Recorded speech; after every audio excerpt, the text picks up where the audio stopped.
प्रणाम। आज दो बातें करनी थी आपसे। एक हरा भरा पेड़ था, फूल भी लगे थे, फल भी लगे थे। कोई आता फूल तोड़ कर ले जाता, कोई पत्थर मारता फल तोड़ कर ले जाता। किसी को घर के चूल्हे में जलाने के लिए लकड़ी की आवश्यकता होती, वो आता टहनी काट कर ले जाता। वृक्ष खड़ा रहता शांत मौन, फिर फल आते, फिर फूल आते, और ये क्रम सालों साल चलता रहता। एक दिन कोई आया, उसने न तो फूल छेड़े न फल, और ना ही टहनी या कोई डाल तोड़ी। उसने सीधा सीधा वृक्ष की जड़ पर प्रहार करना आरंभ कर दिया। कभी कोई फूल लेने आया, कभी कोई पत्थर मारकर फल लेने आया, कभी कोई टहनी काट कर ले जाने वाला आया, पर आज कोई ऐसा आया जो सीधे जड़ पर प्रहार करने लगा, जड़ खोदने लगा वृक्ष की। बताइए, विचार करिए कि इन सब में उस वृक्ष का सबसे बड़ा शत्रु कौन है? वही ना जो उसकी जड़ पर प्रहार कर रहा है। उसने जड़ पर प्रहार किया, ठूठ हो गया वृक्ष, रूखा सूखा। अब कोई पंछी भी भूले भटके उस ओर नहीं आता। प्राण हर लिए उस वृक्ष के उस व्यक्ति ने जिसने उसकी जड़ पर प्रहार किया। वही बना उसका सबसे बड़ा शत्रु। आज कुछ ऐसा ही दृश्य देखने में आ रहा है। यही घटना घट रही है हमारे धर्म रूपी वृक्ष के साथ भी। आ गए कुछ लोग ऐसे, मैं तो उन्हें देशद्रोही ही कहूंगा, क्योंकि भारत कोई अर्थ प्रधान देश नहीं है। भारत तो एक धर्मपरायण देश है। धर्म ही भारत का प्राण है।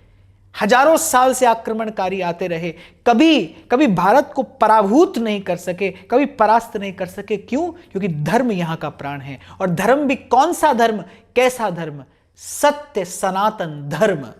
जी हां, सत्य सनातन धर्म इस भारत देश का, इसकी संस्कृति का, इसकी चेतना का प्राण तत्व है। इसीलिए हजारों बार आक्रमणकारियों के द्वारा पराक्रांत होने के बाद भी ये कभी परास्त नहीं हुआ। और प्रभु की कृपा रही तो ये कभी परास्त होगा नहीं। लेकिन आज मुझे बात करनी है कुछ उन देशद्रोहियों के लिए जो हमारी धार्मिक मान्यताओं पर, जो इस भारत रूपी सहिष्णु देश की जड़ है, सीधे उसे खोदने का प्रयास कर रहे हैं।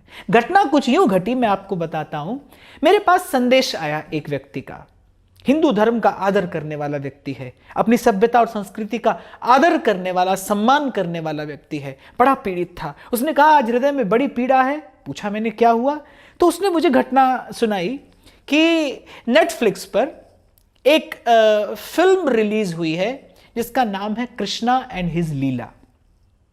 यह फिल्म का नाम है, जिसमें संसार के किसी बाजारू छोकरे का नाम उन्होंने कृष्ण रखा है, उसकी किसी महिला मित्र का नाम राधा। और क्या दिखाया है कृष्ण को, क्या दिखाया गया है उस रूपक से क्या बताया जा रहा है कि बहुस्त्रीगामी थे कृष्ण, छलिया थे, कपटी थे, चरित्रहीन थे। ये सब उस फिल्म में उस चरित्र नायक के बारे में दिखाया गया है, दर्शाया गया है, और नाम दिया गया है उस फिल्म को कृष्णा एंड हिज लीला। अब हम कुछ बोलें तो कोई कहेगा these are Hinduphobic people, but excuse me, we are not Hinduphobic, we are just Hindu living and Hindu loving people. We respect our religion which is no doubt Hindu religion, the most ancient culture in this world and the most respectful, at least for us too. At least for us, it is something we can die for. क्या दिखाया गया उसमें? कृष्ण का ये रूप, नाम दिया गया कृष्णा एंड हिज लीला। और बड़े दुख की बात है साहब कि इस फिल्म को बनाने वाले कोई और लोग नहीं है, हिंदू ही हैं। मैं उन लोगों से कहना चाहता हूं ये बात, अपने पिता का नाम जानते होंगे आप, जिन लोगों ने ये फिल्म बनाई, अपने पिता समझते हैं, अपने बाप का नाम जानते होंगे?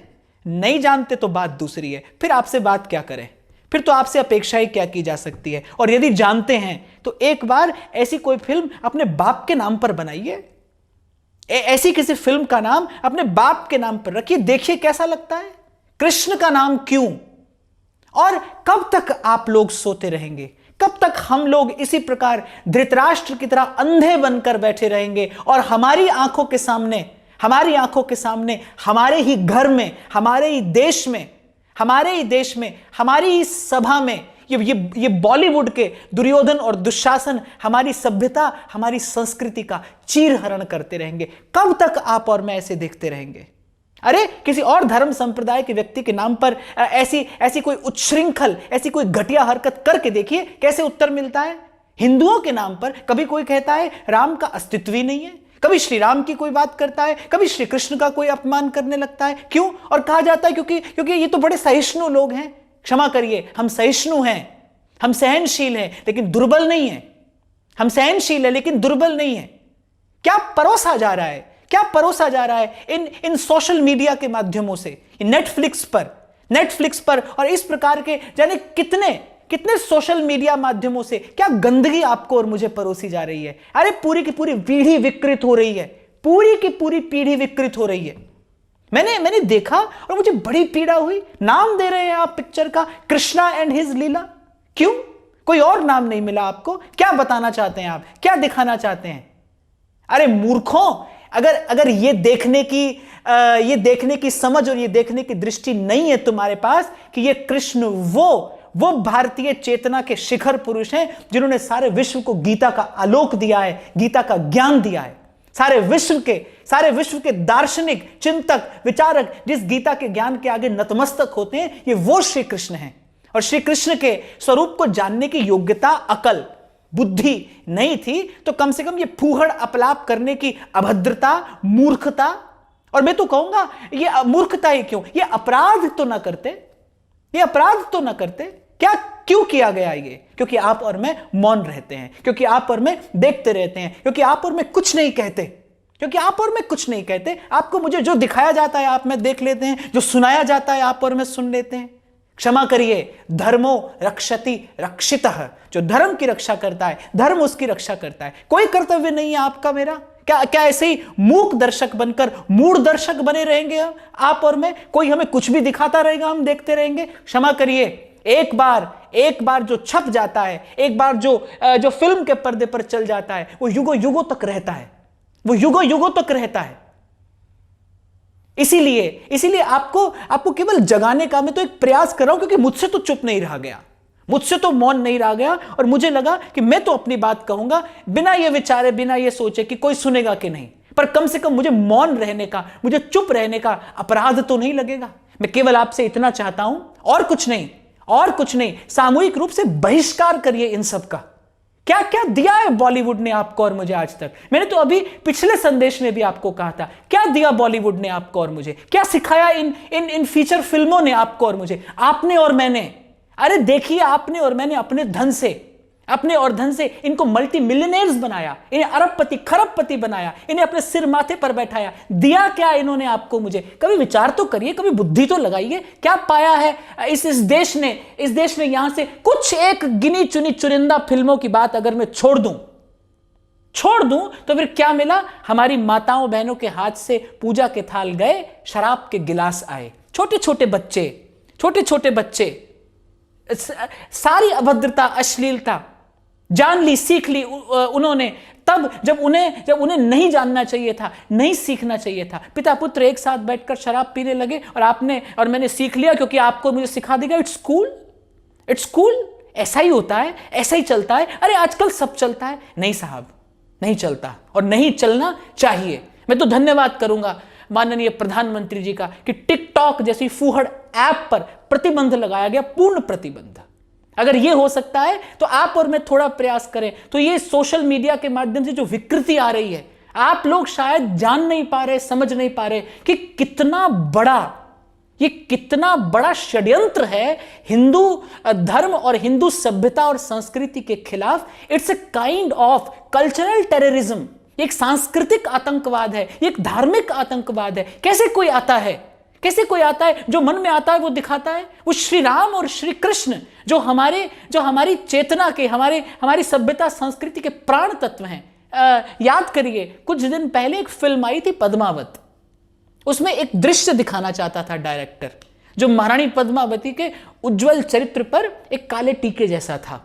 उतर आई थी करणी सेना, उतर आई थी बहुत सारी संस्थाएं कि हम अपने इतिहास को विकृत नहीं होने देंगे। बड़ी अच्छी बात है, इतनी जागृति होनी भी चाहिए, इतनी जागृति होनी भी चाहिए। लेकिन रानी पद्मावती इतिहास है, मैं भी उनके उज्जवल चरित्र को नमन करता हूं। पर राम और कृष्ण, श्री राम और श्री कृष्ण तो हमारा धर्म है, हमारी चेतना के प्राण हैं, हमारी संस्कृति के प्राण हैं, वही हमारी सभ्यता है, वो मूल पुरुष हैं हमारे। कोई उन पर प्रहार कैसे कर सकता है? कोई नाम नहीं मिला आपको? क्यों कहा आपने कृष्णा एंड हिज लीला? क्या दिखाया जा रहा है उस माध्यम से? क्या बताने का प्रयास कर रहे हैं आप हमें? क्षमा करिए, ये फूहड़ता, ये आपकी विकृत मानसिकता किसी भी प्रकार से स्वीकार नहीं की जानी चाहिए, नहीं की जानी चाहिए। मैं आप लोगों के माध्यम से कहता हूं, सामूहिक बहिष्कार करिए इनका। There should be no such social media platforms जो आपको कुछ भी दिखाएं, आपको कोई भी गंदगी परोसे और आप देखते रहें। फिर कह रहा हूं आपसे, बहुत बड़ा षड्यंत्र है ये। हमारी धार्मिक जो चेतना है, हमारी जो संस्कृति है, उसको विकृत करने का प्रयास किया जा रहा है, ये सब दिखाकर, ये सब पढ़ाकर, ये सब सुनाकर। अरे हमारे छोटे छोटे बच्चे क्या जानते हैं? वो तो बालक हैं, वो कुछ भी ग्रहण करेंगे, कुछ भी स्वीकार करेंगे। एक दिन ऐसा आएगा जब आप पर मुझ पर संशय करने लगेंगे। कल को आपकी मेरी पीढ़ी आप पर मुझ पर संशय करेगी, उपहास करेगी धर्म का, और नहीं रहेगा धर्म तो क्षमा करिए, जहां से मैंने अपनी बात आरंभ की, ये भारत कभी पराभूत नहीं हुआ, कभी परास्त नहीं हुआ, क्योंकि इसका प्राण धर्म था, इसका प्राण सत्य सनातन धर्म था। अगर धर्म जाता है तो नहीं रहेंगे आप और मैं भी सुख से भाई। अगर धर्म नहीं रहता तो आप और मैं कहां रहेंगे? इस भारतवर्ष में तो धर्म की छाया में ही, धर्म रूपी उस अक्षय वट पर ही तो जाने कितने पंछी आए, अपना बसेरा बनाए, अपने जीवन यापन किया सुख से उन्होंने। कितने पंछी इस भारतवर्ष में रहे उसी धर्म रूपी वट वृक्ष की छाया में। आज उसी धर्म पर आघात हो रहा है। श्री राम और श्री कृष्ण के प्रति ऐसा अभद्र व्यवहार, क्या अभद्रता, क्या अश्लीलता उस फिल्म में नहीं दिखाई गई? मैंने तो सोशल मीडिया पर जाकर देखा, और कुछ लोग उसके विरोध में अपना स्वर भी उठा रहे हैं। कुछ लोग नहीं, आपको, मुझे, हम सबको बताना है इन लोगों को कि कुछ भी नहीं दिखा सकते ये हमें कुछ भी नहीं समझा सकते, ये हमें कुछ भी नहीं सुना सकते। क्षमा करिए, they are to entertain us, they call themselves the entertainment industry. वो मनोरंजन करने के लिए हैं, वो मर्यादा का भंजन करने के लिए नहीं है, बिल्कुल नहीं है। और ये बात किसी भी तरीके से स्वीकार नहीं की जाएगी। एक और शायद वेब सीरीज थी, क्या नाम है उसका, बुलबुल। उसमें एक बंगला गीत में राधा और कृष्ण को सीधे सीधे गाली दी जा रही है, सीधे सीधे, और उसके हिंदी कैप्शंस में दिखाया जा रहा है कि ये गाली दी जा रही है, और नीचे कुछ लोग कह रहे हैं कि इट्स अ मेटाफॉर, ये तो वहां बंगाल का फॉक म्यूजिक है, इट्स अ मेटाफॉर, इसका डीप और इंटेंस मीनिंग कुछ और है। माफ करिए, रॉक हो या फॉक, हम अपने इष्ट के नाम पर कोई बदतमीजी बर्दाश्त नहीं करेंगे। आपको डीप और इंटेंस मीनिंग दिखाने और बताने के लिए फीचर फिल्मों की आवश्यकता नहीं है। भगवान के स्वरूप को जानने के लिए गुरुजनों के पास बैठा जाता है, फिल्मों के माध्यम से वो नहीं दिखाया और समझाया जाता। अपनी मर्यादा में रहना अच्छा है। मुझे आप तक ये बात पहुंचानी थी, और मैं ये नहीं सोच रहा कि इसका क्या परिणाम आएगा, लेकिन मैं मौन रहने का अपराध नहीं कर सकता था। जब मैंने देखा तो मुझसे रहा नहीं गया, और मुझे लगा कि कम से कम आपको बता तो दूं कि आपके तथाकथित सभ्य समाज में आज हो क्या रहा है, और यदि आप सोए हो तो मैं आपको जगा भी दूं, क्योंकि मैं तो कहता रहता हूं ना आपसे, जागते रहो। आपको जगा भी दूं कि भाई, हम अगर यहां सुरक्षित हैं ना, तो धर्म की छाया में सुरक्षित हैं। धर्म नहीं रहा तो हम भी नहीं रहेंगे। विचार करिएगा। प्रणाम।